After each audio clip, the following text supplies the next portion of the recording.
এই psycho scientist সাপের রাজার থেকে তার বিষ বের করে নেয়। আর এই বিষের শক্তি পরীক্ষা করার জন্য ডক্টর তার সেলের শরীরে ইনজেক্ট করে দেয়। আর কিছু মিনিটের মধ্যে রাকিবের শরীর বদলাতে শুরু করে। রাকিবের মুখ থেকে চামড়া উঠতে শুরু করে, যেমন ভাবে সাপের উঠে থাকে।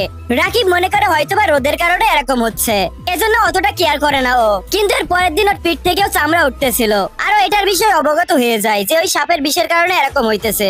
আরো বাবার কাছে জিজ্ঞেস করে, বাবা এসব কি হইতেছে? এরপর সায়েন্টিস্ট তার ছেলেকে বলে, এটা তেমন কিছু না, এটা সামান্য বিষের প্রভাব। এরপর সায়েন্টিস্ট রাকিবের হাতে আরো একটি ইনজেক্ট করে দেয়। এরপর তৎক্ষণাৎ রাকিব বেহুশ হয়ে যায়। আর যখন ওর জ্ঞান ফেরে ও দেখতে পায় ওর শরীর অর্ধেক মানুষের অর্ধেক সাপ হয়ে গেছে।